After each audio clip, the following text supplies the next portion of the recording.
Hey, good evening, everyone. My name's Dan Whitfield. I'm the Democratic candidate running for United States Senate here in Arkansas to unseat and replace Senator John Bozeman.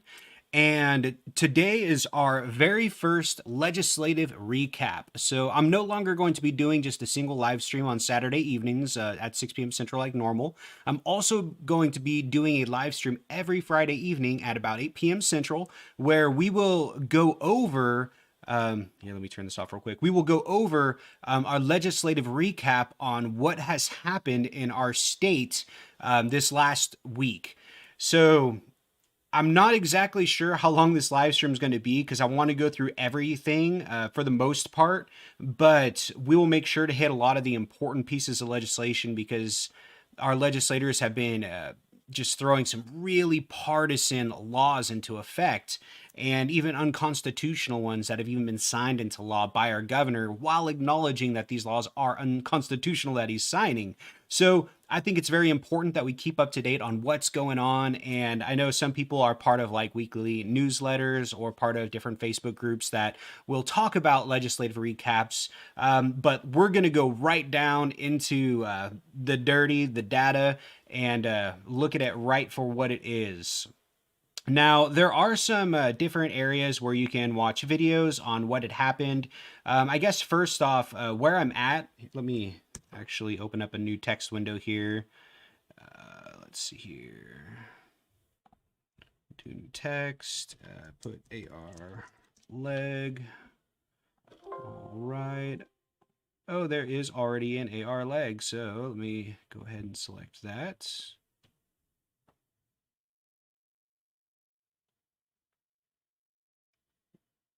Oh, well, it's not going to let me do that. We'll do AR leg 2 then.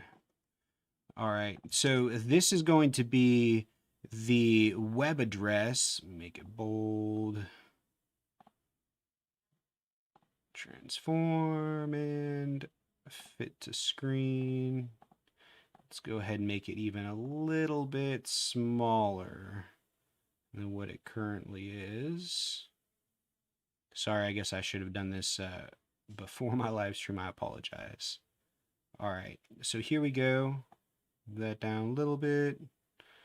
And that should be good enough. All right, so now you can see the actual website. It is www.arkleg.state.ar.us. And that will bring you to this wonderful tool that we Arkansans have that many states aren't actually, they don't have a tool like this at their disposal. So we're very lucky for that. So let's get to it. I hope you brought your drinks. I brought mine. It was a really rough legislative week, so I'm sure we're going to need them. All right, so we're going to start. We got Monday, March 22nd, 2021. Let's see, we opened with the Public Retirement and Social Security Programs joint. Let's go ahead and look at their agenda and see exactly what happened. We got HB 1169 to create the Public School and Employees Heroes Act and to declare an emergency. Okay, that sounds legit. To amend the law concerning the duration of participation in the Arkansas Public Employment Retirement System Deferred Retirement Option Plan. Let's see if they try to extend or reduce emergency clause. It is found and determined by the General Assembly of the State of Arkansas that revisions and updates to the Arkansas Public Employees Retirement System are of great importance for actual purposes and to protect number of benefits that with the current coronavirus 2019 COVID-19 pandemic, state government needs to retain experienced personnel in order to address needed procedures and potential budget issues while continuing to deliver services to the citizens of Arkansas. That passage of this act will permit the immediate continuation of the service of the state's experienced personnel, and that this act is necessary to maintain the orderly system of managing member benefits offered by the Arkansas Public Employees Retirement System. Therefore, an emergency is declared to exist, and this act being necessary for the preservation of the public peace, health, and safety shall become effective on March 31st. Okay. Let's see. The election to participation in the plan is irrevocable, and the duration of participation in the plan for active members shall not exceed 10 years. So it looks like they may have raised retirement requirement from 7 to 10 years is what they're trying to do. So that's interesting. That's House Bill 1281, which was submitted by Representative Warren and Senator Sample. All right. Let's check out what else they did. Another thing, Warren, to amend the definition of non-state employees and participating public employer, as those definitions apply to the Arkansas Public Employee Retirement System, to define the Border Municipal Airport Authority. To amend the law concerning the membership of the Board of Trustees of the Arkansas Public Employees Retirement. Let's click in here real quick. Let's just take a brief look. The board shall consist of the following members. Okay, so they got rid of 9 trustees and they added a new clause. It's going to be 2D. So 3 members who are state employees and 3 members who are non-state employees to be appointed by the governor. The 3 non-state employee trustees shall consist of at least 1 currently elected county judge and at least 1 mayor, and 4 members who retired from employment covered by the system and meet the termination criteria described in the 4 members described in subdivision of this section shall be appointed as follows. 1 retired former state employee shall be appointed by the executive director of the Arkansas State Employee. Misspell. Okay, I love you too, baby girl. 1 retired former state employee. Okay. 1 retired former county employee shall be appointed by the executive director of the Association of Arkansas Counties and approved. 1 retired former municipal employee shall be appointed. 1 retired certified law enforcement officer who retired from a non-managerial position. The retired member described in subdivision of the section shall be appointed by the president pro tempore of the Senate and the Speaker of the House of Representatives. So the only things that kind of concern me a little bit, since we're such a Republican GOP majority state, is it's pretty much requiring that, we've got 1, 2, and 3, 4 members. Okay, so at least 3 members will be appointed by the GOP directly. We'll kind of have to see how that goes if this does pass. And then lastly, to define and clarify reciprocal service credit among the public employment retirement systems, generally to amend the law concerning reciprocal service credit and to declare an emergency. All right. And that was the Public Retirement and Social Security Programs joint. I mean, what they should be talking about is expanding Social Security for the so many Arkansans that are suffering due to this global pandemic who need more SSI income. All right, moving on though. 930, Revenue Tax and Senate. Let's see what their agenda consisted of. To create an income tax credit for certain full-time law enforcement officers by Rappert. Let's go ahead and read this real quick. It's fairly short, but let's see here. Section 1, to add an additional section. Full-time law enforcement officer tax credit is used in this section. Full-time law enforcement officer means law enforcement officer who is employed and receives a salary authorized by the law enforcement agency, has the authority, statutory authority to enforce the criminal traffic or highway laws of the state and federal government, and has worked for a law enforcement agency for at least 25 hours per week for at least 11 months of the calendar year. And law enforcement agency means, all right, so it's saying basically full-time law enforcement officer will now consist of an officer that is working at least 25 hours, which is interesting because normally we would consider 25 hours or anything less than 32 part-time. So it looks like we won't have any more part-time officers. Basically, every officer, for the most part, will be a full-time employee, even if they only work 20 hours per week. And that will give them an income tax credit. All right, they're defining law enforcement agency. There's allowed an income tax credit against the income tax imposed by this chapter of the amount of $3,000 for a taxpayer who obtains verification as stated in subsection C of this section. The amount of the income tax credit under this section that may be claimed by the taxpayer in a year shall not exceed the amount of the income tax due by the taxpayer. A taxpayer may receive the credit under subsection of the section if the taxpayer obtains verification as follows. And this just says what they need to verify. Section 2, effective date. Section 1 of this act is effective tax years beginning on or after January 1st, 2021. So basically, all this is going to do is this is going to make sure we no longer have part-time law enforcement officers. If you work 25 hours a week, you are now considered full-time and you will get full-time benefits. On top of that, you will also now receive a $3,000 tax credit. All right, and that's what this is. All right, so let's go ahead and go back. And I think this was the only thing that the Senate Committee on Revenue and Taxation had on their agenda. So let's move right along. All right, 9:30. This is still Monday. Oh my gosh. Like I said, I'm not sure how long this is going to take, but I'll try to go as quick as I can and skip over definitions and things like that to save some time. All right, so Insurance and Commerce House. All right. So we have a few different bills to amend the Fair Mortgage Lending Act. Let's see what this says on here. Well, right off, an act to amend the Fair Mortgage Lending Act to modify certain definitions under the Fair Mortgage Lending Act to clarify the qualifications for licensure under the Fair Mortgage Lending Act, to provide a process to allow a loan officer to work remotely, to modify the process for a change of name of address of a license under the Fair Mortgage Lending Act to require a licensee to establish cybersecurity policy and procedure and for other purposes. All right, so this is all current law going through here, and what we're looking for are what the amendments are, what the change is. So this says the managing principal includes a qualifying individual.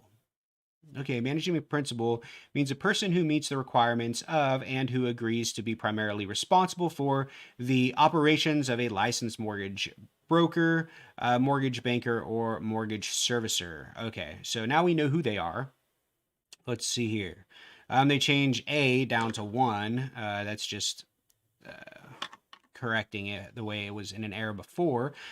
Funds or credits and payment of mortgage loan, tax, okay. Then it goes down to B. In the case of home equity conversion mortgage or reverse mortgage, mortgage servicer includes a person that makes a payment to the borrower. All right.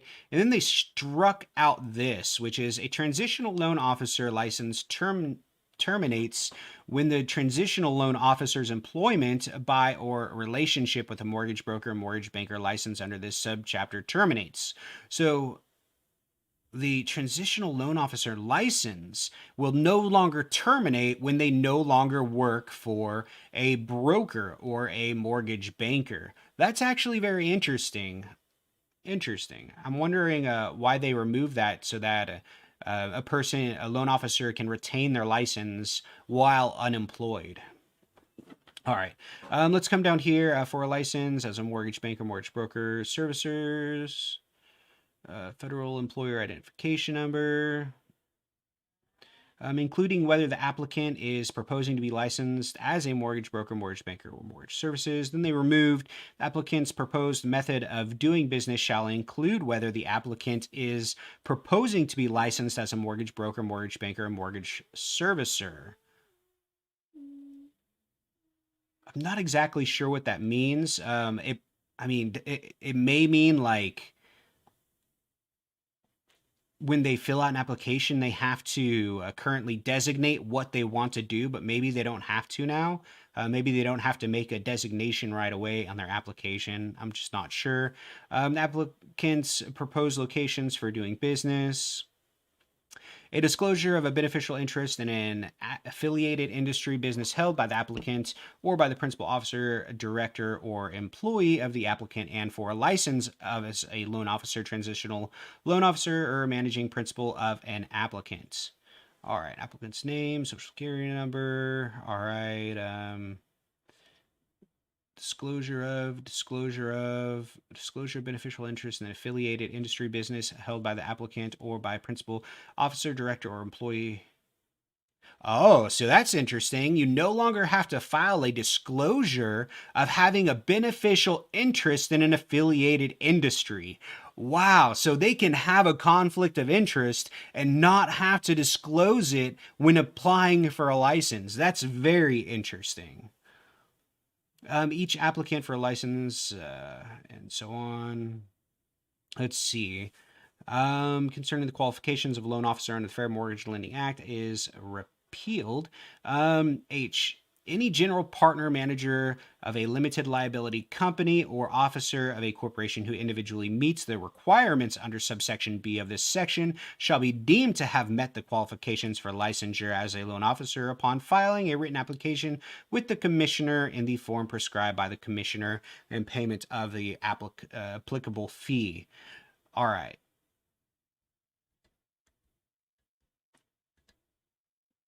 Qualifications. Okay, so I guess you no longer have to submit a form with the payment of the applicable fee in order to um, be a loan officer, is what it looks like to me. If an initial loan officer license is issued between November 1st through December 31st of the calendar year, the loan officer is not required to file a renewal application until the subsequent renewal period. That makes sense. Makes sense to me. The commissioner may rule or order impose terms and conditions under which the officer may conduct mortgage loan activity or business from a location that is not licensed. Okay, so that's basically allowing people to work from home, so that's good. And this is just getting rid of the address and location so that people can work from home. Okay. It seems pretty legit. The only thing that I really saw that caught my attention was that you no longer have to disclose if you have a beneficial financial interest in the industry. So you can have a conflict of interest now and not have to disclose it. So that's the only really big thing that I noticed that is kind of off. All right. To amend the Uniform Money Securities Act, to amend the Arkansas Securities Act, to amend the Arkansas Residential Landlord Tenant Act of 2007. Okay, so this is one of the big bills that people have been talking about this week.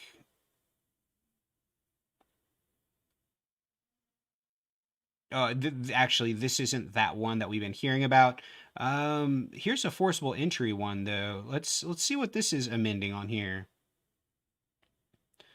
Wow, this is a whole new bill, and oh no, it is not a new bill. It looks like a new bill because they added a lot to it. But let's try to just scan through this really quickly. Especially start with the beginning. For all lease agreements or rental agreements entered into or renewed after November 1st, 2021, that do not contain an option to purchase the leased or rented property, so if it's not leased to own, and except when prevented by an act of God, the failure of public utility services or other force majeure events to include without limitation any epidemic or pandemic that causes work stoppage, labor, or material shortage or required social distancing that impact the ability to maintain or repair a premise.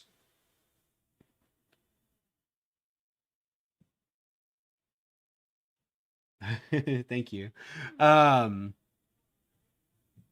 Let's see here. There shall be implied in all leases and rental agreements for residential purposes a requirement that the dwelling unit for our single family residents have, at the time possession is delivered to the tenant, an available source of hot, cold, and running water. No, this is the one we have been hearing about. So this is amazing. Arkansas is the only state without tenants' rights, and this is the first step towards getting them. So now, a landlord must, at the time the possession is delivered, have an available source of hot and cold running water, an available source of electricity, a source of potable drinking water, a sanitary sewer system that conforms to applicable building and housing codes in existence at the time of installation, a functioning roof and building envelope, a functioning heating and air conditioning system to the extent the heating and air conditioning system served the premise at the time the landlord and the tenant enter into lease or rental agreement. Wow, that's so amazing. So you mean you actually have to make the dwelling you're renting me habitable before I move in? That's awesome. Wonderful. All right. Unless the tenant agrees in writing to accept responsibility to renovate, remodel, or complete the renovation, remodeling, or construction of that dwelling, unit or single family residence. The provisions of subsection A of this section shall supersede any contrary provision of an oral or written lease or rental agreement. I'm actually not really okay with this oral clause right here, because then it's just hearsay, landlord versus tenant in court. Well, they told me that they were going to do this and they said it would be okay. Kind of thing. I think that it should be written, in my opinion. But awesome. A landlord is in compliance with the requirements of subsection A of this section if the landlord supplies the tenant at the time of initial possession a written form with which a list of any defects listed in subsection A of this section and the tenant, wow, that's awesome, signs the form without noting a defect of any item and listed. All right, so trying to hurry up. But I mean, that's pretty much the gist of this. That's really good. I do know that some of the GOP members of our state legislative body did add a couple clauses in here, which is kind of why I want to go through and see what they added. But I heard, I was listening to Greg Letting speak at the Garland County Democrat meeting this week, and he said they added a few things in, but it's still a good bill and it's still good for us. So let's see here. If non-compliance was caused by the deliberate or negligent act of omission of the tenant, a member of the tenant's family, another occupant, any person other than the landlord, okay. I'm just kind of speed reading some of this real quick. Standards or methods required subsections, okay.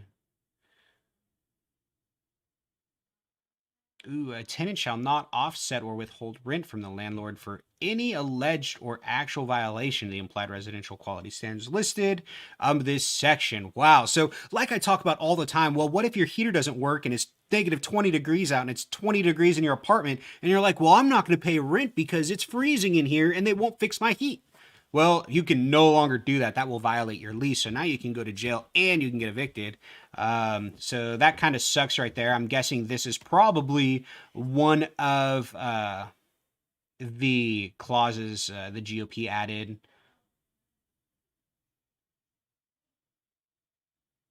I'll look at them after, baby girl. Oh, the healthy one too. Sorry, she's not used to me doing 2 live streams a week. Let's see. If a smoke detector or carbon monoxide detector is installed, the tenant is responsible for maintaining. I guess that's okay. Except that actually that's very interesting as well. Because if you look at complexes, housing complexes, apartment complexes, that will save the leasing company, the apartment complex, a lot of money of not having to be responsible to come in and switch batteries out. So interesting that that's in there. Okay. Oh, what did they remove here? If you continue to possess the property described in the complaint, you're required to deposit into the registry of the court a sum equal to the amount of rent due. Okay, that's good that they removed that. Nice. If the defendant continues to possess the property described in the plaintiff's complaint during the, oh man, I can't even read that because the line, pendency of the proceedings under this subchapter, the defendant is required to deposit into the registry of the court. Okay, failure to defend to deposit. Awesome. So those are good things to remove. Wow. So really, this is a pretty good bill, and I'm pretty sure those were the clauses added by the GOP. I mean, that's just compromise, the name of the game. I hate compromise when it puts people's rights at jeopardy, but man, hopefully the Senate will pass this, because I believe it did pass the House today, I think it was actually, which is really good. All right, moving right along. To establish the Online Marketplace Consumer Inform Act, to require the disclosure of information by online marketplaces to better inform consumers, regulate online marketplaces to stop organized retail crime. Okay, that's interesting. What is retail crime? Internet retail crime. Oh my gosh, there's so much here, and we are already 24 minutes in. So I would say if you get some time, check out Senate Bill 470. It looks interesting. I'm curious. I'll probably go back and look at it when I'm not live streaming. All right.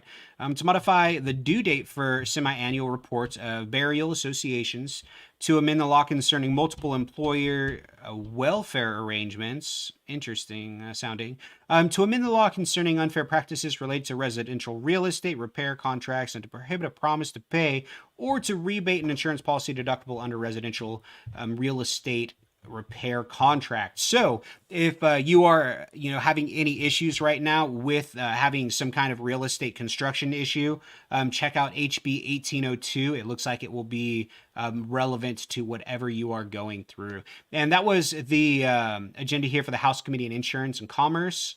So let's go ahead and close this one and move on, because we are still on Monday.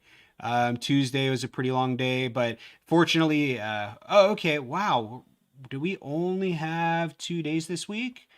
So I guess it didn't pass today. It must have passed on Tuesday. But okay, we'll get to that. All right.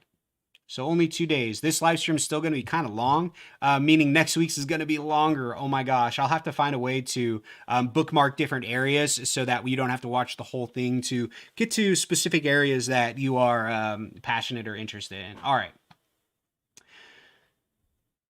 Fair housing. Okay. Insurance and commerce. I think that's what we had just done. Let me double check real quick.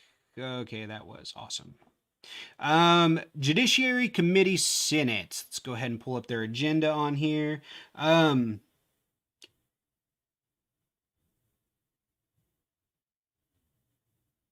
gonna read through the comments super fast just because there's a few. Hey, Purple Blood, thanks for joining. And of course, Janie, Jay Kelly, and Shane, you know what? It's no problem you're not a Democrat. I mean, I wasn't a Democrat until 3 months ago. So, it's what we really need to do is stop recognizing ourselves as parties and start, looking at issues and policies and people.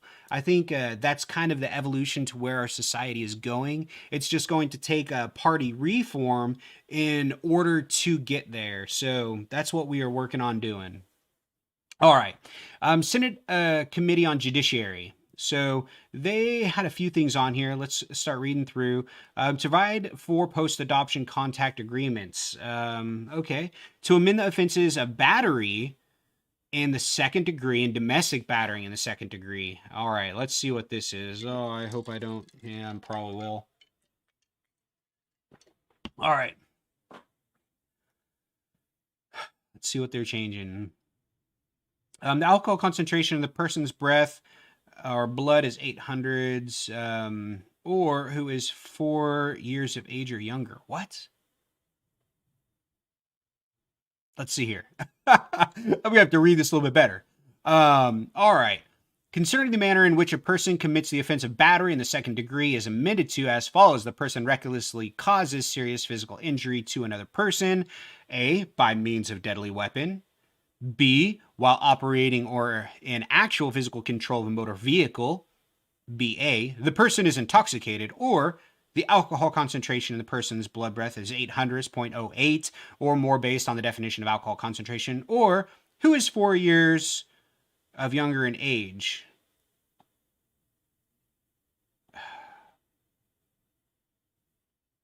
When are 4-year-olds operating or in actual physical control of a motor vehicle or motorboat?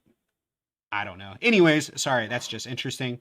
And that's the other thing they added. Okay, so the person recklessly causes serious physical injury to a family member by means of deadly weapon, or who is 4 years of age or younger. Okay, so that's, I don't know, interesting. Clark.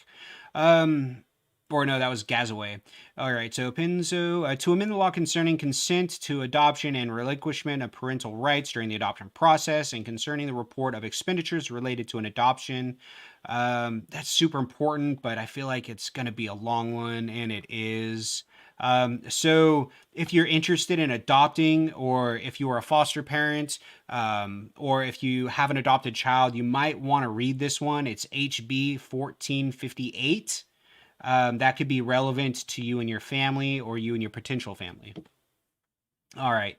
Concerning attorney and litem programs, and to amend the law concerning guardians of litem and attorneys ad litem, to amend the law concerning beneficiary deeds, and to prohibit the recovery of benefits against an interest acquired from a deceased recipient by a grantee of a beneficiary deed in certain circumstances, concerning victim impact panel. Attendance required for persons who commit alcohol related offenses. This one might be interesting. Ward law. What did they change on here? The organization approved, okay, just changed selected to approved, to provide the victim with an impact panel, organizing that provides statewide services to victims. A drug alcohol safety education program provider contracted with the division. The organization approved by the division may collect a program fee of $10. They quadrupled that up to $40 per enrollee to offset the program cost. However, if the enrollee is in custody of the Department of Corrections, the organization may collect a program fee not to exceed $10 per enrollee to offset program. Okay, so basically, it looks like they're raising class prices from $10 to $40 unless you're incarcerated, and then it's going to stay at $10. Let's see here. Prohibiting parolee, prohibiting parole for a person convicted of the offense of possession of a firearm by certain persons under certain circumstances, and to declare an emergency. All right, that's interesting. Let's see here. A person who commits the offense of possession of firearms by certain persons of which the offense is under after the effective date of this act. Emergency clause. It is found determined by the General Assembly of the state of Arkansas that it is in the top 6 states concerning the crime rate and violent crime rate as per the Federal Bureau of Investigation National Incident-Based Reporting System, that the Arkansas Criminal Code is currently not equipped with an effective method to punish those persons who are convicted felons and are prohibited by law from possessing a firearm who decides to ignore the law and use a firearm to commit violent offenses. That law enforcement in Arkansas has had to use the offices of the United States Department of Justice and the United States District Courts to prosecute crimes covered by this act in order to get commensurate sentences and length of incarceration. Okay, so they're basically saying that there needs to be some kind of accountability for felons who no longer have the legal right to possess a firearm, but then are caught with a firearm committing a violent crime. So that sounds like something that is good. I love how they've been doing this. This is ridiculous. I hate the cockiness of our state legislators. They think there is no executive branch of our state. They keep adding this clause and stuff right here. If the bill is vetoed by the governor and the veto is overwritten, the date the last hour, oops, never mind. Yeah, the date the last hour House overrides the veto. The bill is neither approved nor vetoed by the governor. The expiration period date at the time which the governor may veto the bill, or okay, so this isn't the one I was looking for, but I'll show you when we get there. It's so good. Basically, it's saying if the governor vetoes the bill, we're going to override it anyways. But we'll see some of those, I'm sure, once we get to some specific representatives in here. This looks like it was a good group of them, but that'll be a fun one. All right, moving right along. To amend the law concerning certain fees, expenses, or other costs imposed on a juvenile or the parent, guardian, custodian of a juvenile. To amend the law concerning the suspension or revocation of a person's driver's license for failure to pay or failure to appear. To amend the law concerning restricted driver's permits issued under certain circumstances. Concerning the use of audio media, visual media, and audio-visual media by law enforcement agencies, dispatch centers, public safety. That's interesting. Let's see what they're saying on here. Oh, this is a rapper, of course. Let's see. It's interesting. It is a minute to read as follows. Is used by this section, criminal investigation documentation includes without limitations incident reports, arrest warrant records, search warrant records, investigation case files, photographs, lab reports, audio media, visual media, and audio-visual media. I think the reason that they're doing this is because now with our phones, a lot of people do things in their phones. And just so you know, um, like you have the options to have a passcode or no passcode on your phone. If you have a, here, let me do it like this. That's not what I want to do. All right, lock, let me cover, no face ID. So if you have a passcode, no, that's not it. Darn it. I uncovered it so fast. Well, the point I'm trying to make, since it's going to keep acting like it can see my face when it can't. Okay. There we go. Okay. So if you have a passcode like this and you are arrested, whether you've been charged with a crime or not, if you've been arrested, you do not have to give law enforcement your passcode. They cannot take that even with a warrant.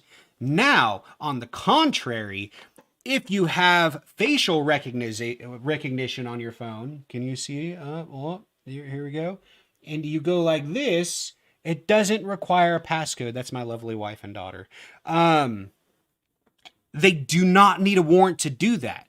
So if you have been detained, whether or not you've broken the law, whether or not the detain is justified or legal, they can still take your phone, swipe up, and unlock your phone without a warrant. So just be aware of that. A lot of different people, well, some people, depending on their beliefs and stuff, actually do not have face recognition on their phone because they don't want their phone to be unconstitutionally searched and seized without having committed a crime. All right. Oh man, we're down to like not many viewers. If people aren't interested in this, I really don't have to do it.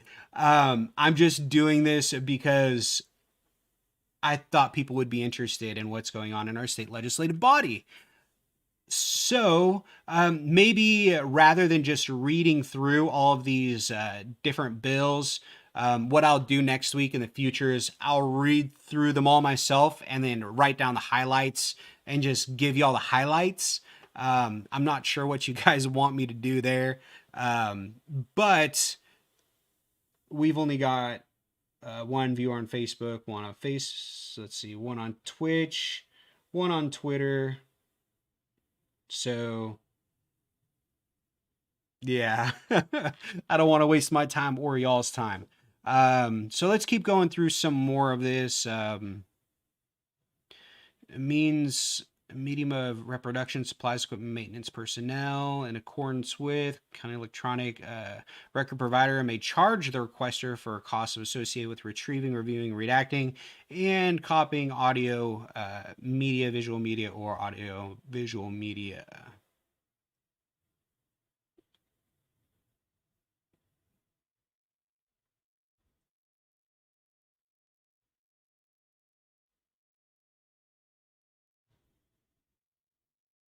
And then I'm just kind of reading through this. They're just trying to put the costs off on someone else when they're doing an investigation, trying to get this data.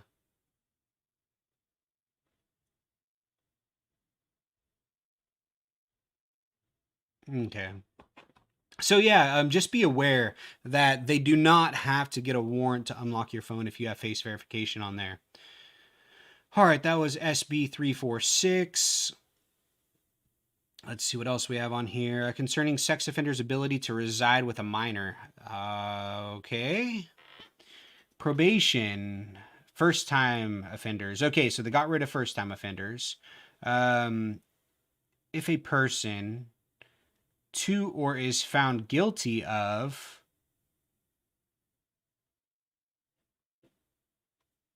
the person is prohibited as a condition of his or her probation. Person possesses no danger.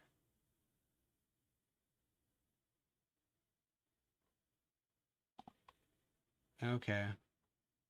So they just kind of changed a few words in there. Concerning the scheduling of a Schedule 6 controlled substance and to provide for the deletion of a controlled substance from Schedule 6. Huh. However, except as provided under subsection of this section, the secretary shall not delete a prescription drug approved by the United States Food is excluded unless the secretary objects. So I'm not even sure what a Schedule 6 is. I didn't know it went up that high.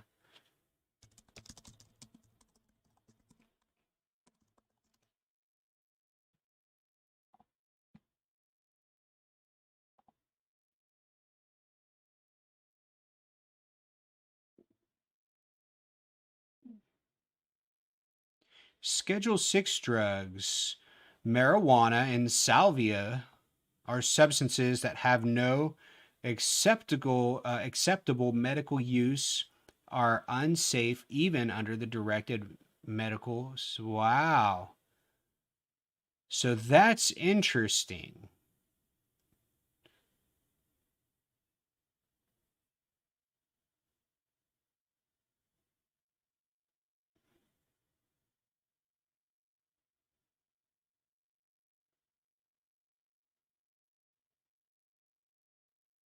So it looks like they're making it so that if cannabis is approved by the United States FDA, then it will no longer be a Schedule 6 unless the secretary objects. So I think they're kind of preparing for the federal decriminalization of cannabis, is what it looks like they're doing here. All right, and then deferred to establish recovery damages from necessary medicinal care, treatment, or other services rendered. All right, Senate Committee on Judiciary. All right, we have the Black Caucus, the ALC Executive Subcommittee. Call to order. I think the Black Caucus is just going to be the same thing on there. Senate rules. The House convenes. Woo! Yeah, when our legislators were talking about it being a long week, they were not lying. All right, so this is Monday, March 22nd. To amend the law concerning child custody and visitation. Oh, I want to click this one so bad.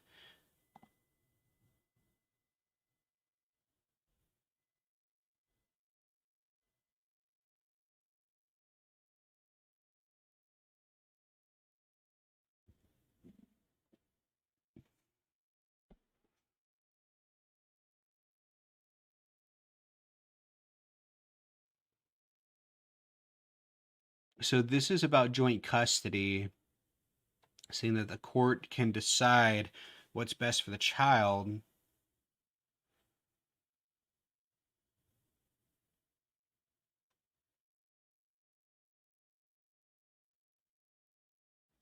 Yeah, it looks like they're just basically saying the courts can pretty much do whatever they want as long as it's what they consider is best for the child. All right.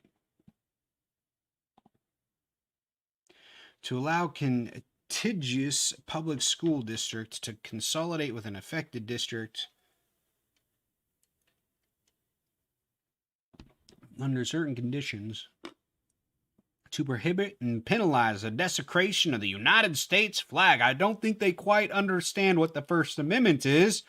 So this right here would be an unconstitutional law. Sponsored by this guy right here. It would be unconstitutional to have any kind of anti-desecration things because the First Amendment rights give us the right to do whatever we want with the freedom of speech. Now, personally, I do not support the desecration of our flag. I've never done it. I would never do it. I fly one in front of my house. But many veterans that I've spoken to have no problem with, I mean, it's not that they have no problem with someone doing it, but they would never stop the person from doing it because that's what they fought for, was the freedom to be able to do that. So that's very interesting. It's another unconstitutional law. Desecrate means mutilating, defacing, physically defiling, burning, maintaining on the floor or ground or trampled upon, and United States flag means a flag, okay. A person who knowingly desecrates the flag upon conviction is guilty of an unclassified misdemeanor with the penalty of not one more than year imprisonment.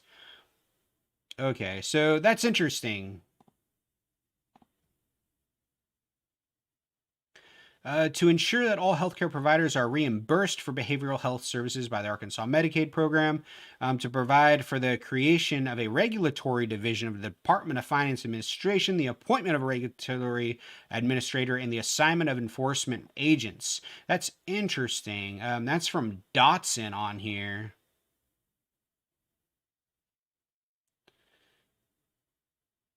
Alcohol beverage control, Arkansas tobacco, racing. Um, okay, so they want to. Wow, they're like small government, fiscally conservative. Um, but then they go and they come out trying to form a new committee to a regulatory administrative committee to basically investigate, serve at the pleasure of the governor. Department of Finances, maintain oversight of alcohol, tobacco, and gambling. Okay, I mean, I'm not against that. I think that's all right, but I just think it's ironic that they're like the party of small regulation. Let's see, is Dotson a Republican? Yeah, he is a Republican, but interesting. All right, moving on. Be known as the Arkansas Equal Justice under the Law Act. Equal Justice under the Law by Delia Hawk. Delia. Affirmed that it is the duty of the General Assembly as an elected body representative of the people of Arkansas to ensure that all persons are afforded protection under the law and equal justice under the law, ensure federal and state constitutional rights afforded all citizens and protected at all costs, including the free speech and free exercise of religion provisions under the First Amendment to the United States Constitution, Arkansas Constitution. Wow, this one's going to be really long. I'm not going to read all this for y'all. The General Assembly finds that throughout the Arkansas Code, there are a number of statutes already in place that protect our most vulnerable and desperate populations. Some particular examples are as follows.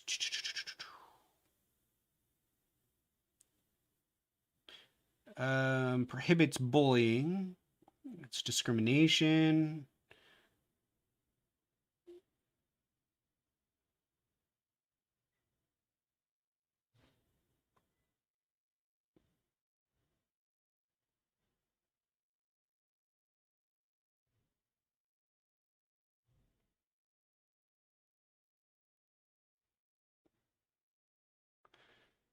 Class A felony, not less than 10 or more than 30. Class B, 6 and 20. C, 4 and 10. Class D, 3 and 6. I'm not sure if that's an increase or a decrease.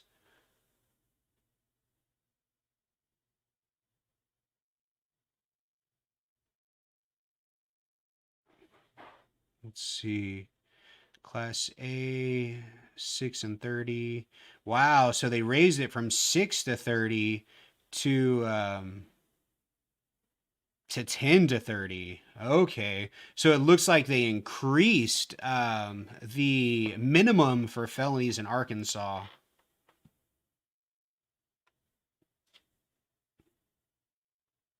Or they're trying to, anyways. All right. Considering the requirements that need to be met before a sex offender can have his or her obligation to register terminated. Concerning sentencing procedure, capital murder trial, and the event of error occurring. Require a pharmaceutical manufacturer, wholesale pharmacy distributor that sells or distributes insulin to offer entities in the state the lowest wholesale price. I like that. That sounds awesome. Who sponsored this one? Peyton. Thanks, Mr. Cowboy Hat.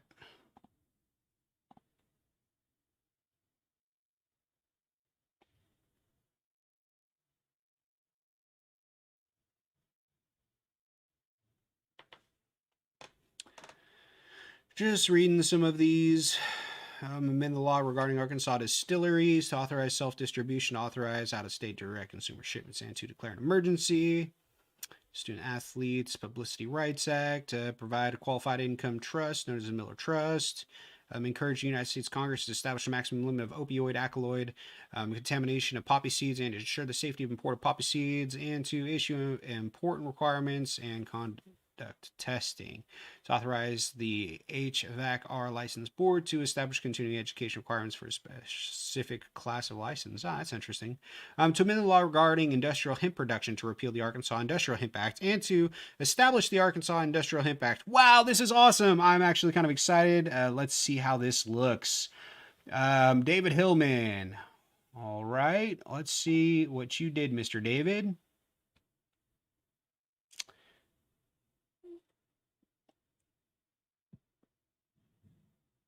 I wish this had the original date when this bill had passed, but it does not. All right, the subchapter is intended to assist the state in moving to the forefront of industrial hemp production, development, and commercialization of hemp products and agribusiness, alternative fuel production, and other things. This is what I've been advocating for, these things right here. But he's striking them all. Remove all this. Look at this. This is what I've been saying. Clothing, cordage, fiber, food, fuel, paint, paper. Wow. This is really long. He is striking a lot of it. What is he changing it to? What is he doing?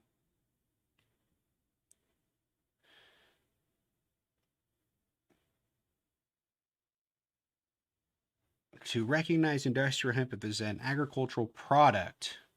Recognize it as an activity in the state and ensure that the state is primary regulatory authority over the production of industrial hemp. The subchapter shall not be construed to grant the Department of Agriculture the authority to regulate hemp processing practice.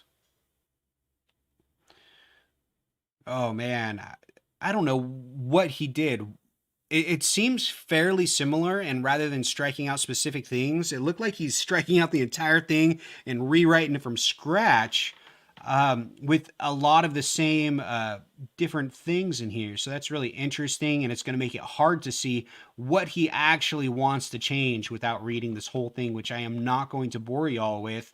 But if you are interested in helping make Arkansas one of the wealthiest economic states with the transition of hemp, we can lower how many factory farms we have. We can stop all these chicken farms, stop all these pig farms, stop all this logging, and we can become the wealthiest state in the country just with hemp. House Bill 1640. So look into that. I'm not sure if this is good or bad because they made it really hard to tell right off by striking the entire thing out and rewriting it. All right. So HB 1640. I will look back at that. To amend the Arkansas Residential Landlord Tenant Act, create a civil eviction process, require minimum habitability. Okay, this is what we read earlier. Awesome. To amend the Arkansas Code regarding procedural enhancements to enforcement mechanisms of the Master Settlement Agreement concerning the Arkansas Tobacco Products Act. To amend the school start date to allow public school districts the public school district boards of directors to elect and implement an alternate school calendar and to amend the definition of a school day. All right, so yeah, where I grew up, that's actually what they had. It's called modified. It was like a modified school year, which it has its benefits because depending on the area you're in, they can make it so that you're free to help on your family's farm if you're in a rural area or something like that. Or that if you're in a more urban area, that you're at school when your parents are working so they can treat school as babysitting. But yeah, that's an interesting one. To establish the Highly Qualified Professor and Teacher Act, to preserve the public property, to preserve the Pine Tree Research Station, to declare an emergency, concerning damage, destruction, or vandalism to buildings and objects at the state capitol grounds on the state mall and the governor's mansion. Huh. Let's see. This is from Rye. Johnny Rye. Let's see what they added. A person commits the offense of defacing or damaging public building or object. Defaces, mars, vandalizes, destroys, or otherwise damages the state capitol building, any buildings on the state capitol grounds, and so on. Vandalize, destroys. damaging public buildings, damaging public buildings, damaging. Okay, it's all pretty much the same. Interesting stuff. Here, let's see what this says. As used in this section, publicly owned monument means it. Oh, okay, here we go. The monument part. That's what he was really getting to. As used in this section, publicly owned monument bleh, means an object or public land that commemorates a person or persons or an event that has become relevant to a social group as a part of the social group's remembrance of historic times, or is part of the social group's cultural heritage due to the object's artistic, historic, social, political, technical, or agricultural importance. All right. So that's 3A. All right, so it is a Class C felony if they say the damage is greater than. That's interesting as well. Exceeds. So it looks like Class C felony if the value exceeds 2,500. If the value exceeds 2,500. Value exceeds 2,500. And, or if the object is a cemetery or burial monument. Wow. So basically they're making it a felony if you do more than 2,500 damage worth of vandalizing to a statue, which again, you could spray paint something and they could say, oh, that's $2,500 worth of damage. And now you are a felon. So when we do need to get these Confederate statues removed, but we have to do it through the legal channels. Don't go out there and destroy Confederate statues because they're trying to pass legislation to make you a felon if you do. So do it the right way, the legal way. We can do it. We just need signatures. All right. Thank you, Mr. Rye. We know who you stand for. To amend the law concerning penalty for a driver who fails to remain at the scene of an accident. Okay. Concerning the offenses of sexual assaults in the secondary sexual assault in the third degree committed by a minor. I kind of want to read that, but man, we've got to really hurry. I'm an hour in. Oh my gosh. Concerning the offenses of voyeurism and video voyeurism. Oh man, here we go. Let's see. I'm really curious. Class C felony if they're under 14. Awesome. That wasn't a Class C felony before? Person who violates upon conviction or if they're under 14. I don't know. That's good. It should be anybody if you're illegally spying on someone. To amend the requirement regarding locations for geographic areas of home health care service agency, to add an additional permit disqualifying offense of criminal background checks for professions and occupations, to amend the death certificate registration process for the signature of medical certificate, to update the Arkansas code regarding language, to authorize the certain permit holders to sell alcoholic beverages directly to consumers to be consumed off-premise or delivered to the consumer at a location off-premise. That's so that people can deliver alcohol through the pandemic. To amend the law concerning municipal sewer systems, to amend the law concerning public employees, and to prohibit collective bargaining. Bob Ballinger, here we go. With a man against the working class. Let's see here. What did you do, Mr. Ballinger? Except provided in subsection B, collective bargaining by employees is prohibited. Collective bargaining by employees is prohibited. All right, for those of y'all that don't know exactly what collective bargaining is, negotiation of wages and other conditions of employment by an organized body of employees. So if a group of employees come together and say, you know what, we're not being paid enough, yeah, no more of that. You're not allowed to do that anymore.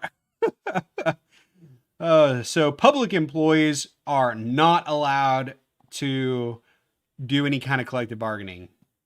Awesome. Wow, that guy's really got to go. Public employment is a person who performs full-time or part-time service for wages, salary, or other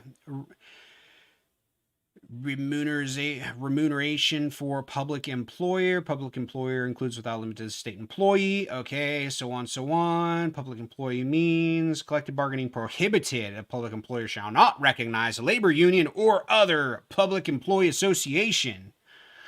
All right.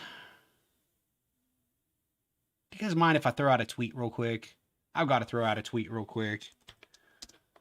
You can watch me throw out a tweet real quick. All right. So this is going to be line 32, page 2. So let's go ahead and do Senate Bill 341.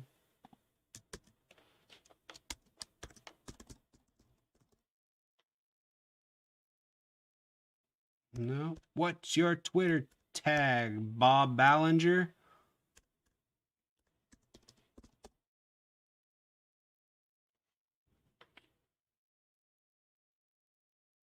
All right, let's do it this way.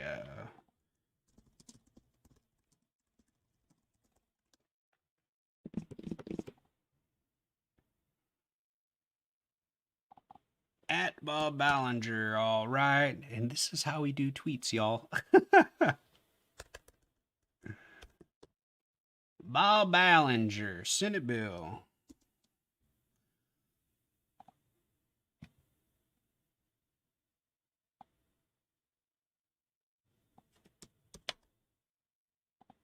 Close that, click this.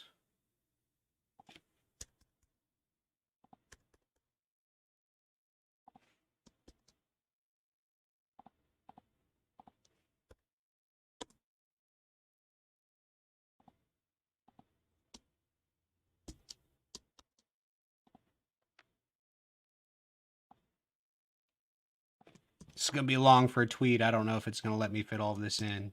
Oh, so close. Let me pull this out real quick. See if we're there.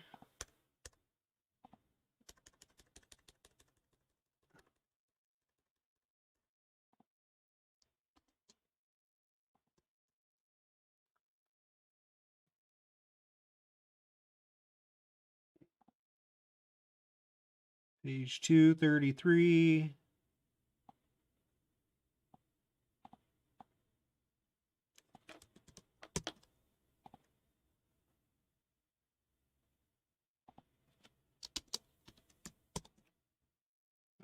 It's not going to let me do it.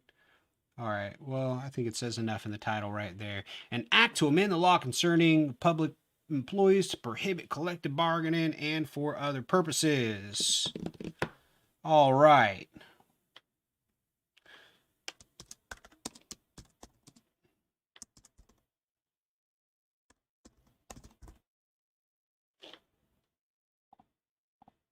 No.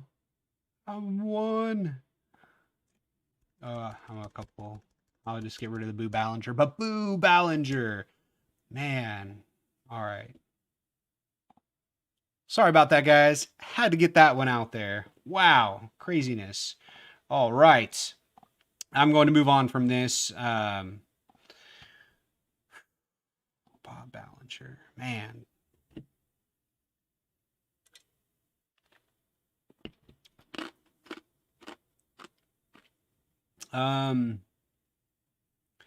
To recognize the Riverside Vocational and Technical School into the correction school system, to create the Fairness in Women's Sports Act. This is a really big bill right now, which is going to basically discriminate against trans children in Arkansas. This one is absolutely terrible. And look how many sponsors this has. Absolutely terrible.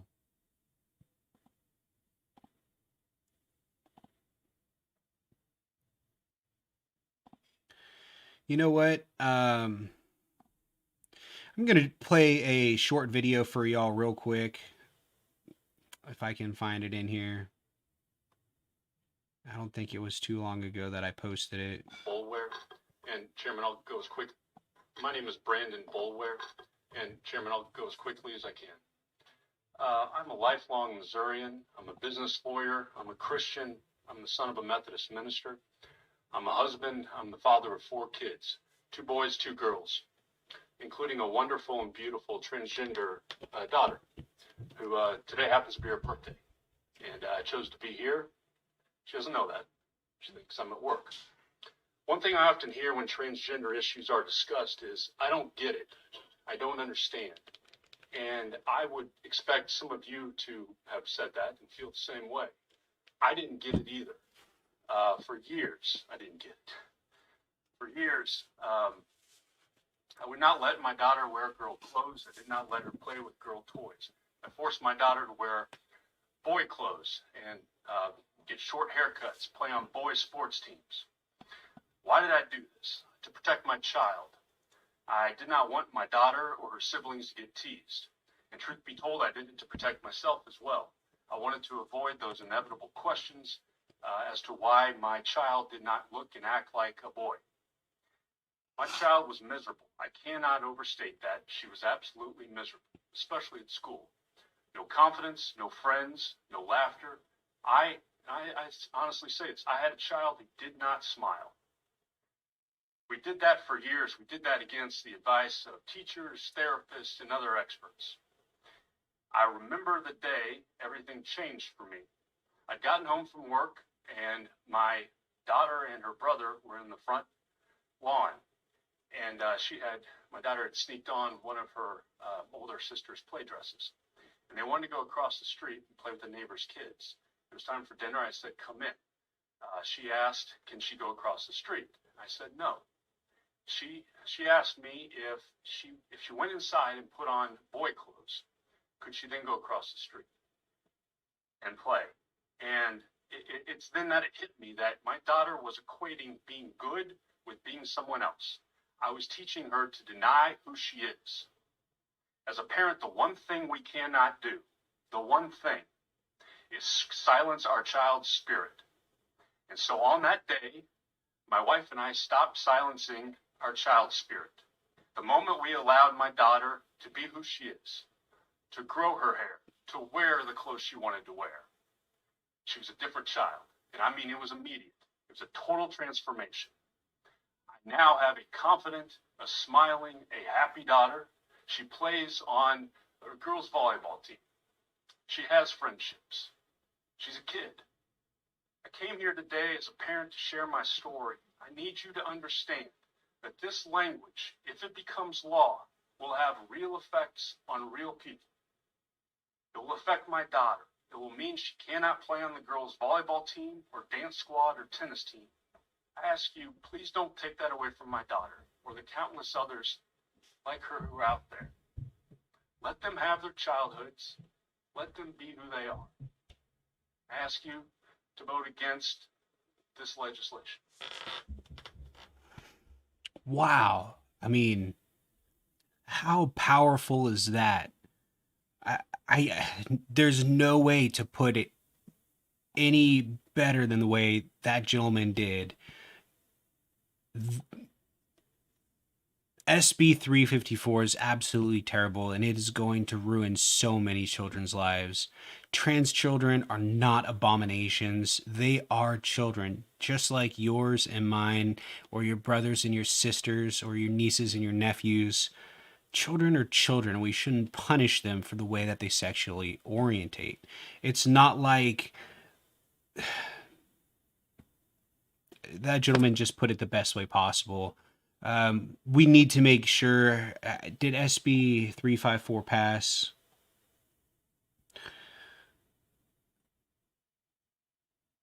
Return to committee, it do pass. So it looks like they did pass it through the House committee.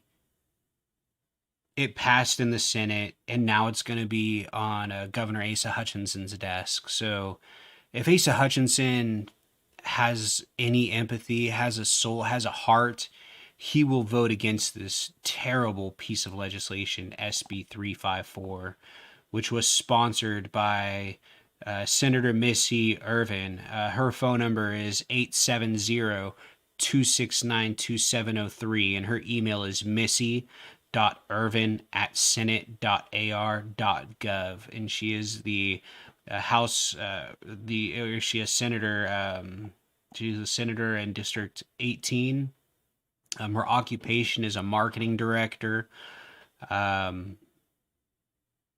Man, absolutely terrible bill. Is going to damage so many children's lives.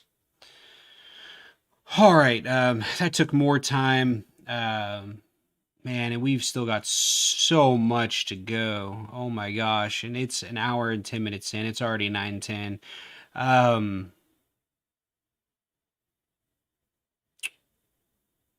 Let's see. To support Arkansas public schools, public school districts, and implementation of a community school approach to make technical corrections to Title I of the Arkansas Code concerning general provisions and to amend the provisions of the Arkansas Code that resulted from initiated act. Man, this is a really fishy title because it really doesn't explain what it does at all. And look, it's by Bob Ballinger.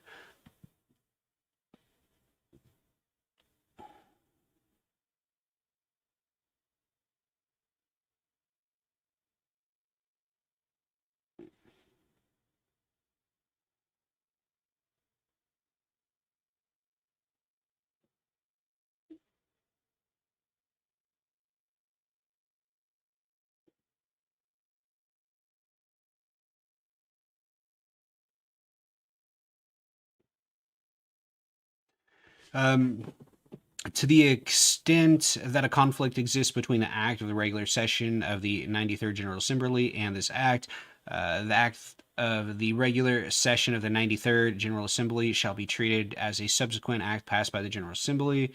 Give it a session, blah, blah, blah, blah, blah, blah, blah, blah, blah, blah. Okay. And nothing really terrible in there. That was SB 421. To make technical corrections as well to the Arkansas concerning agriculture, to make technical corrections to Title IV of the Arkansas Code concerning business and commercial law, to make technical corrections. Lots of technical corrections on here. Oh my gosh. I'd love to read all these, but I'm going to save you guys some time right now. Repealing a statute prohibiting the possession of a firearm in certain locations and making technical corrections, SB 357.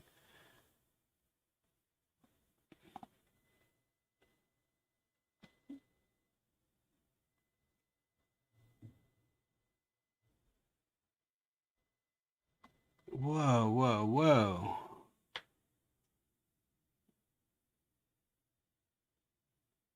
Possession of a loaded centerfire weapon in a certain area. It is unlawful to possess a loaded centerfire weapon other than a shotgun and other than in a residence or business zone under following areas. Baxter County. That part bounded to the South Highway Okay, Benton County. That part of the Hobbs Estates. North of State Highway 12 west of Ramble Road. All of Bella Vista Village. And that part of Boundary North.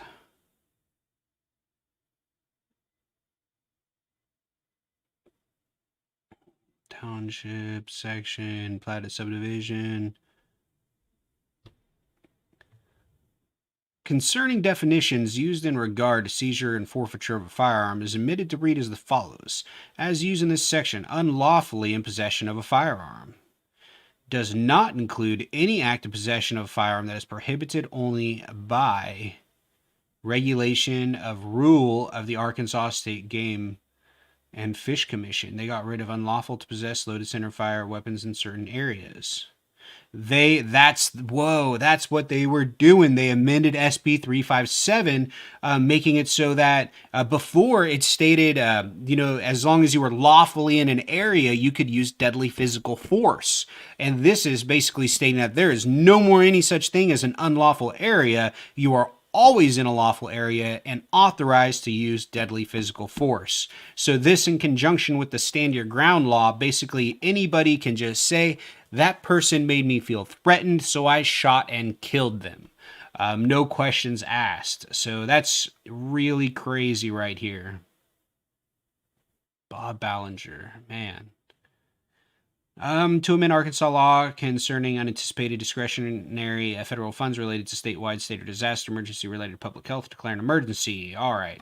So, wow, that was a very, that was the Senate rules, the House convenes. That was a very long House. And I mean, let's see, even the bills for the Senate, not as long.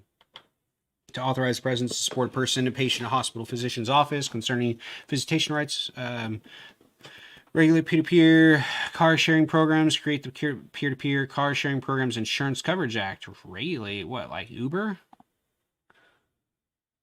If a peer-to-peer car sharing program conducts business at a municipal airport or otherwise uses municipal airport business as a municipal airport or otherwise uses, or otherwise uses municipal airport facilities in the state, a peer-to-peer car sharing program shall enter into a written agreement with the municipal airport before listing, publishing, advertising a motor vehicle located on municipal airport property, facilitating the use. Okay.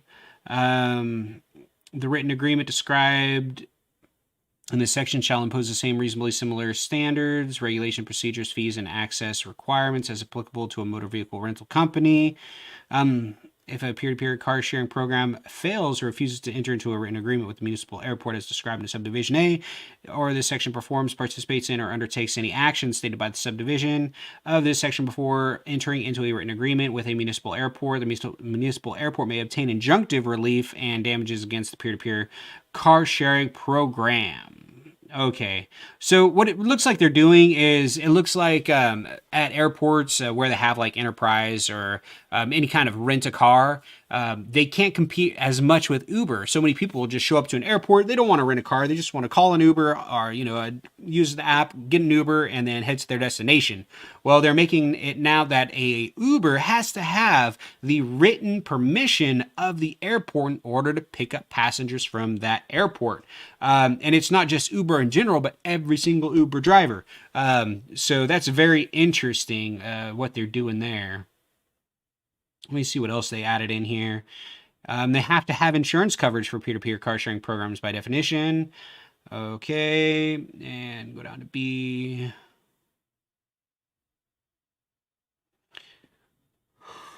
Oh, oh my gosh, excuse me. Okay, but it looks like they're trying to make it really hard for ride shares to be able to use the airports here in Arkansas to give the rental agencies that are inside these Arkansas facilities a heads up. So now I'm curious, Missy Irvin, Senator Missy Irvin. Let's do, throw your name here, do open secrets. And I wonder, oops, open, yeah, this keyboard, blah, Missy Irvin.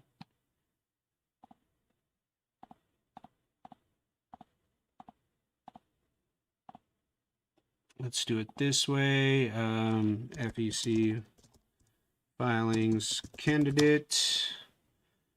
Pull up ProPublica.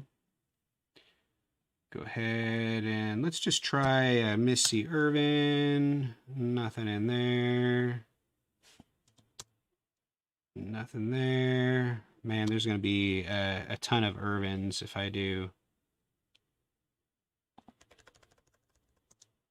I bet there's going to be a ton of...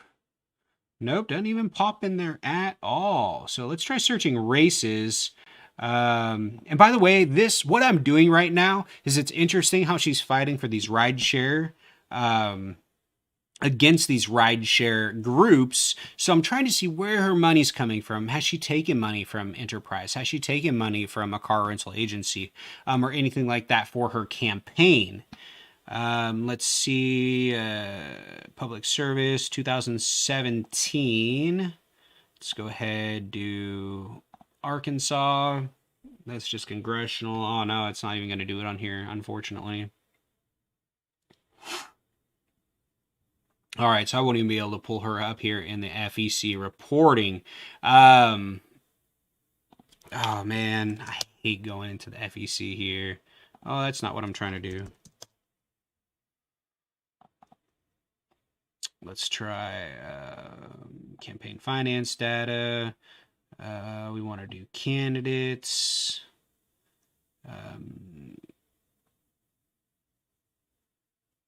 Senate House. Wow, this isn't going to have anything for her either. Try filings. All filings. Oh man, it's so hard to see on this screen here. Okay, well, I'm going to look that up because she had some other things I was interested in. I think this is the same lady who has been putting forth a whole bunch of the anti-cannabis legislation in our state. But very interesting stuff. I will keep her pulled up there on that tab and look her up.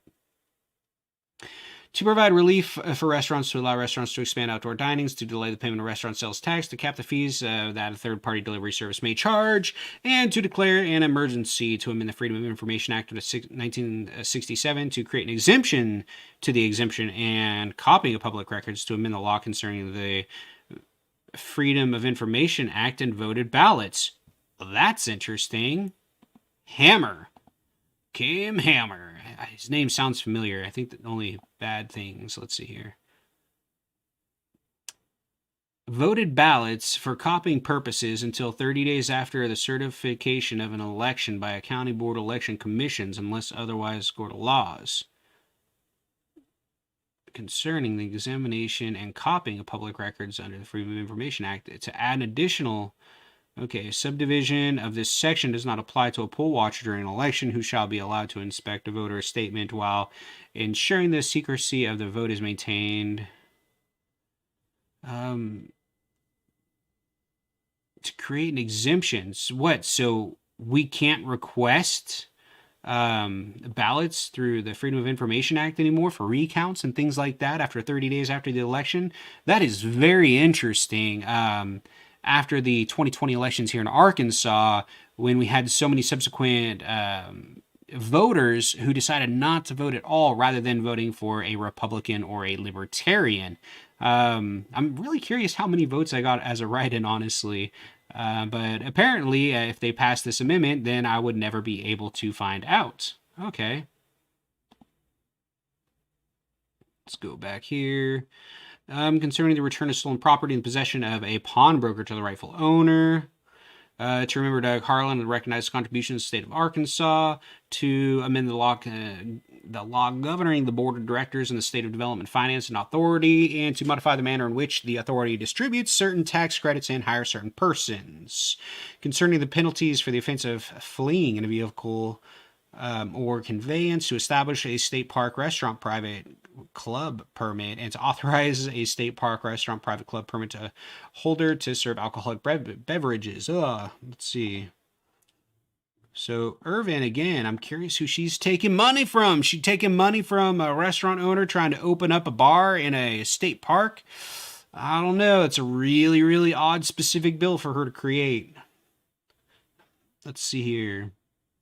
To mandate that the Arkansas Medicaid program cover a continuous glucose monitor for an individual with diabetes. I like that. To amend the law concerning the Data for Transparency panel and to increase department participation on the Data and Transparency panel. Let's see, who is that? Jay English. Huh. To create the Arkansas Legislative Arts and Technology Boot Camp. What? That's interesting. Tons of co-sponsors. Return to committee with the recommendation that it do pass. Okay. To amend the law concerning penalties for violation, mandatory seatbelt use. Okay, that's interesting. With respect to violation, controls the maximum amount of fines that may be imposed under this section. However, the total amount of fines levied under this section shall not exceed $45. So if you get pulled over with no seatbelt on, it shall not exceed $45. To amend the law concerning provisional ballots and rejected ballots and to require provisional ballots and rejected ballot reports. This was actually another We need to educate more voters on state and federal legislation. Absolutely, I share, and I'm going to do my best to do just that. Once I am elected into the United States Senate, I will continue doing weekly live streams where I talk about everything we did the prior week so that people can kind of catch up or better understand in layman terms what's going on. So this is by Clark, Senator Alan Clark here. And let's go ahead real quick. I think this is that ballot law. The provisional ballot or provisional and rejected ballot reporting. A county board of election commissioners shall prepare a report of provisional and rejected ballots cast in the county for each election. The report of provisional ballots and rejected ballots cast for each election shall include a total number of provisional ballots, absentee provisional ballots, in-person provisional ballots cast during early voting, in-person provisional ballots cast on election day, rejected ballots, and so on, absentee ballots. The report of provisional ballots and rejected ballots cast for each election shall be submitted by the county board of election. Oh man, I forgot to turn my volume down. Sorry, I've been yelling at you all ears. The county board of election commissioner may, by agreement with the county clerk, transmit the report of the provisional and rejected ballots to the county clerk, who shall transmit the information to the Secretary of State. Within 60 days of the election, the Secretary of State shall compile information reported by the county board's election commissioner of the state and make the reports publicly available. Wow, good luck with that. They won't even make like 2, 3, 4 year ago voter information updated in their database. So that'd be awesome if they actually do it. All right. Moving on. We're almost done here. Been an hour and a half. Concerning the unlawful use of person's booking photograph on a publish for pay website. That actually sounds pretty good. I think, let's see here. Booking photographs means photograph or image of arrested person for identification purposes by an arresting law. Publish for pay website means a privately owned website that accepts requests or requires payment of a fee or other consideration in order to remove a booking photograph from the website. A person may request the removal of his or her booking photograph from publish to pay website by submitting to the publish for pay website a written request to remove his or her booking photograph from the published to pay website. So that's actually really good. All right.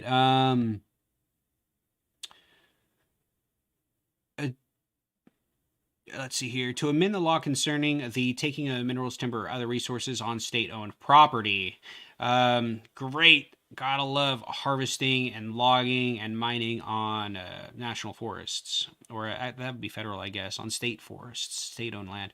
Permitting a law enforcement officer to transport a person in crisis to a sobering center. Concerning the salaries of district court judges and personnel for certain district courts, and to repeal obsolete language. I wonder what the salary increase or decrease will be. Not less than $25,000 or $23,000, and no more than $31,000. So they removed the cap from 20. Okay, so they removed the cap here. 50,000. They removed this cap here. They removed this cap here. So now district judges, not less than 12 and no more. No more. 35,000. So they raised it here. So it just looks like they're increasing the pay for judges, so judges get paid more money.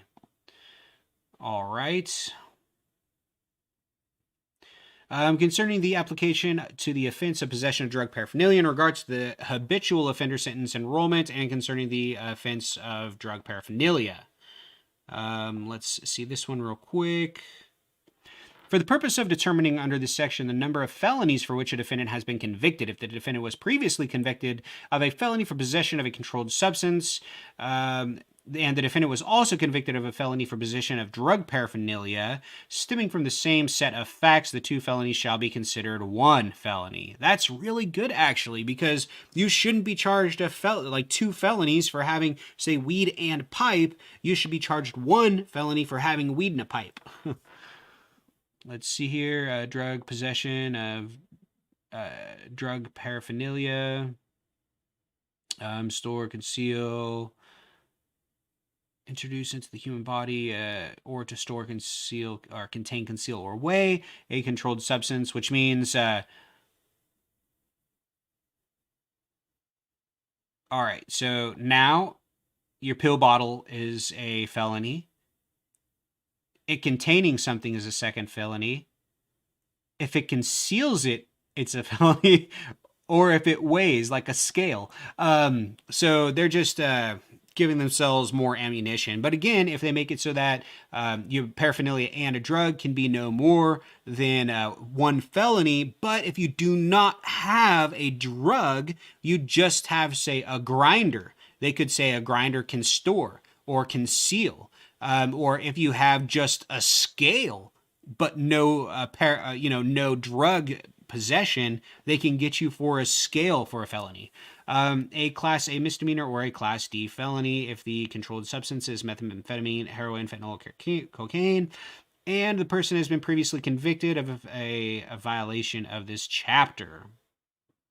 Let's go through here. It's interesting. I don't see cannabis on here. A person who uses possesses with the drug, paraphernalia, store containing methamphetamine upon conviction is guilty of a Class D felony when the same conduct of a defendant may establish the commission of more than one of the offenses under the section. The defendant may only be convicted of one of the offenses under this section. All right. So that's actually pretty good. I like that.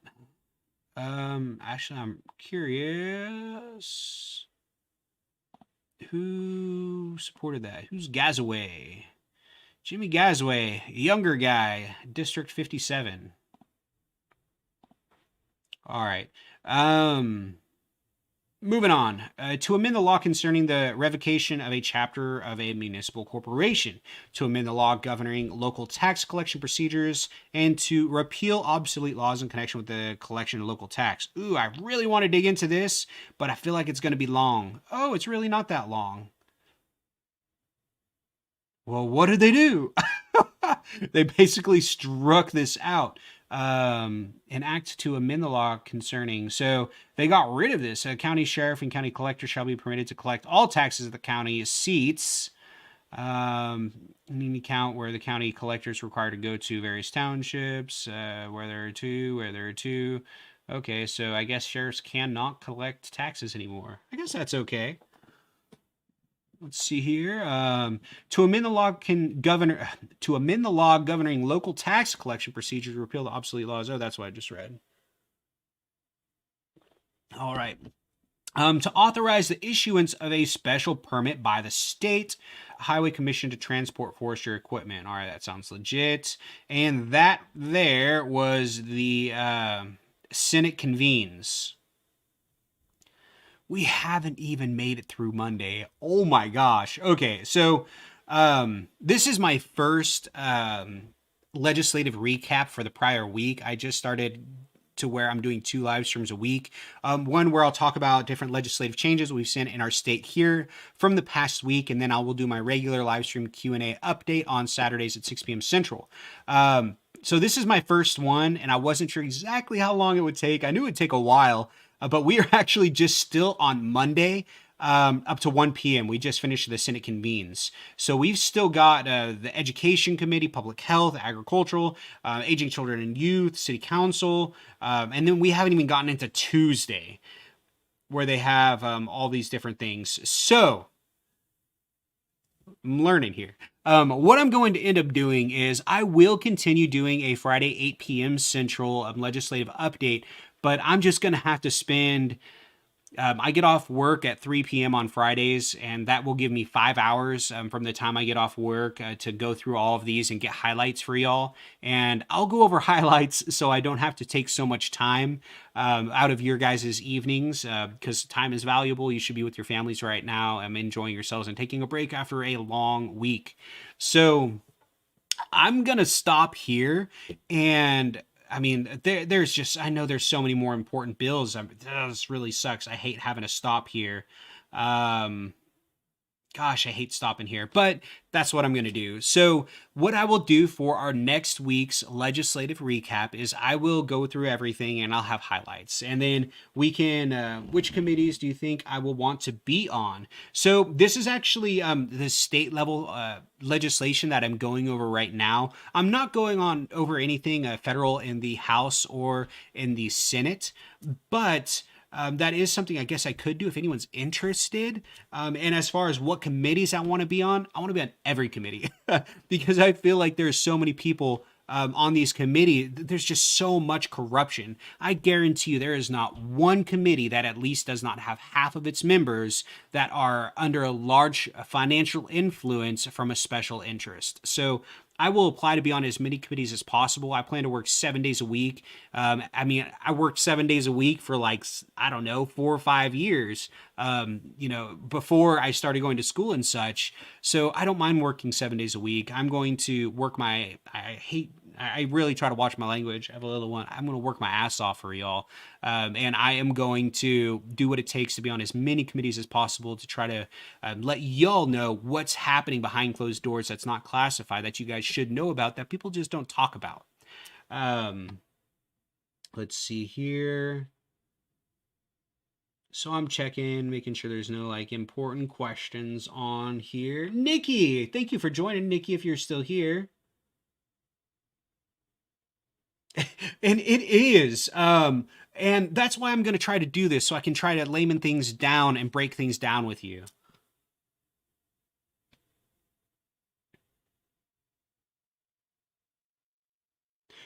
State reps don't have to be in all of the committees. I think you're assigned committees, but they have some reps that are in more committees than others. And yes, sometimes they do meet simultaneously. So I need to figure out, let's see here. Because if we look, Education Committee, 2 p.m., 2 p.m., 2 p.m., 2 p.m., 2 p.m. These are all at the same time, unfortunately. I guess you could really only be on one of those committees if you were a state representative. Now, I'm not sure what the schedule looks like for the federal Senate, so I'll take a look and see exactly what committees wouldn't conflict with others, and I'll start working on that list. But it's hard because I'm not sure if I can apply to be in a committee and then they turn you down. So then you might have a backup for what would have been a conflicting committee in that time. Kind of like a college schedule, I would imagine. Healthcare, housing, absolutely. Education, financial, the budget committee, Veterans Affairs, the defense. I mean, there's just so many different things I want to be part of because I feel like there's so many things that aren't being run properly. Again, because special interests. I'm talking too fast. I'm trying to hurry up. Special interests have too much influence in all these committees. Man, my hair is getting long. Okay, but that's kind of where I'm at as far as going through all these different legislative things for tonight. And oh, no problem, Nikki, no problem. I mean, I've been doing this for an hour and 30 minutes now, and I didn't even make it all the way through Monday.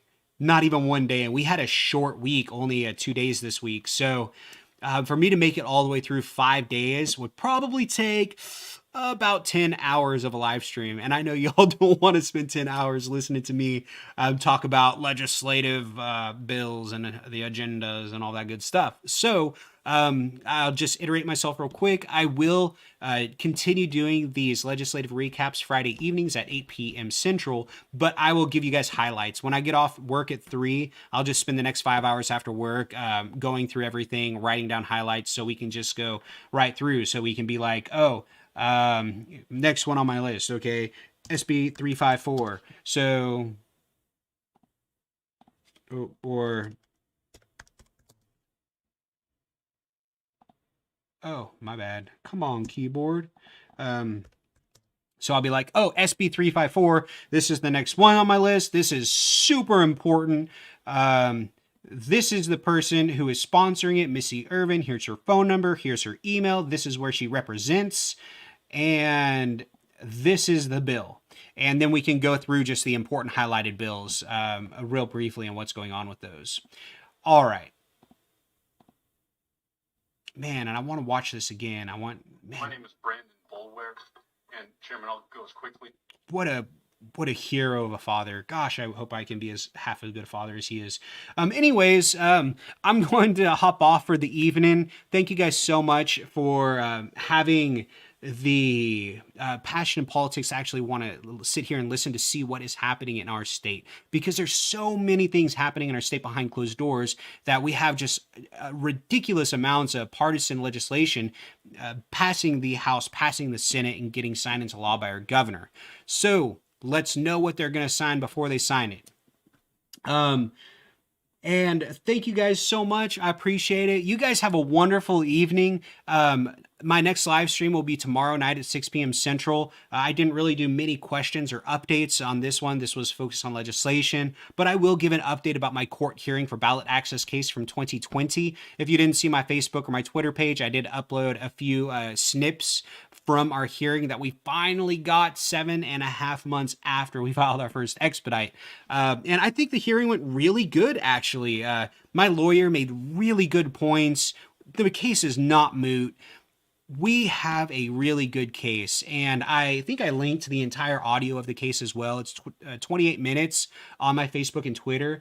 But the judges did not make a decision. I don't know if it's a good thing or a bad thing, but they usually make a decision right after. So they're going to think about it. And that leaves them this weekend to, well, actually, let's see here real quick. Let me see.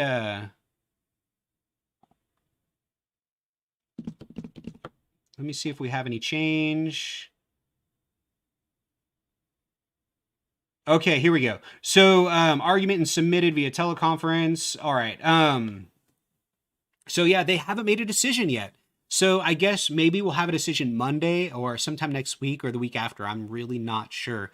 I think it's a good thing that they didn't make a decision yesterday, because if they would have made a decision, it would have just been like, okay, we found that the case is moot, we're throwing it out. Whereas I don't think they're going to do that now because they didn't do it. So awesome, we have made progress. But I will go over that a little bit more tomorrow. Just a little more depth, maybe spend 5, maximum 10 minutes on it, play a couple audio clips and things like that.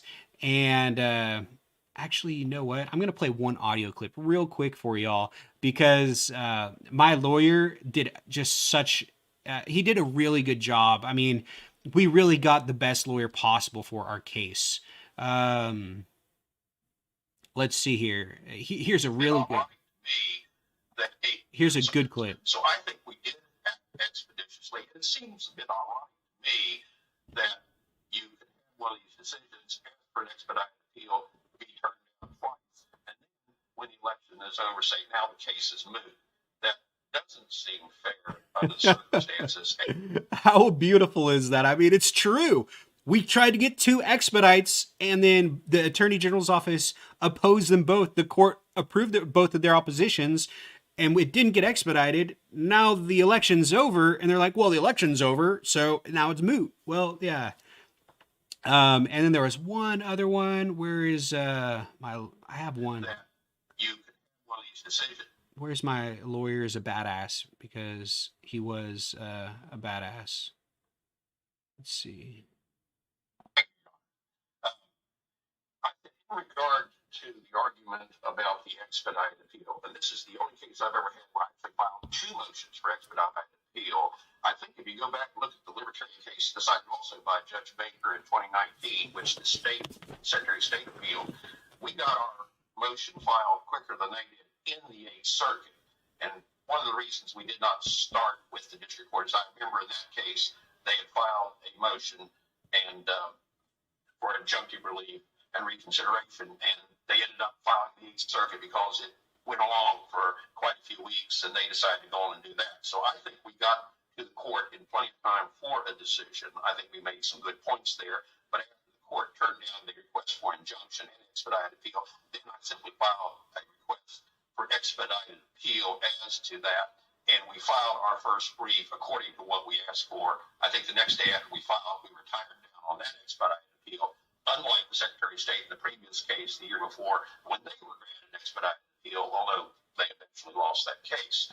So it's funny because when the Libertarians sued the Secretary of State John Thurston back in 2019, when our state legislative body increased the amount of signatures for ballot access from 10,000 to 27,000, like 973 or something like that, the Libertarian Party sued the Secretary of State, and the district courts found that that was unconstitutional and reduced the amount of signatures back down to 10,000 verified signatures. Well, immediately the Secretary of State decides to appeal that decision in the federal courts to the Eighth Circuit, and they filed an expedite as well for their appeal. And they actually waited longer to appeal than when we filed our first appeal, which was, I believe, 2 weeks after the case. And the reason it took us 2 weeks was because we filed the appeal. We had to file the transcripts, all these different documents to get the case number. And once we had the case number, then we could file the expedite. So we did everything as fast as possible. Well, anyways, the Attorney General's office, they filed an expedite slower than we did. Their expedite was approved, and then they lost the case. So we filed an expedite. It was turned down, and now they're trying to throw it out as moot because they know we have a good case. Anyways, I'll go over all this tomorrow. I don't want to waste any more of y'all's time. It's been an hour and 45 minutes. Thank you guys so much for tuning in tonight. Make sure to catch me tomorrow night, 6 p.m. Central. I know I'm just wearing my t-shirt and my hat today. It's Casual Friday. So I will do my live stream tomorrow evening, 6 p.m. Central. And then next week, catch me again, 8 p.m. Central. And I will do a legislative recap, but highlights. I won't take so much of your time. I'll just go over what the important things were. But thank you guys so much. I appreciate it. May God bless y'all. May God bless America. Have a wonderful night, a safe weekend, and I will see y'all tomorrow.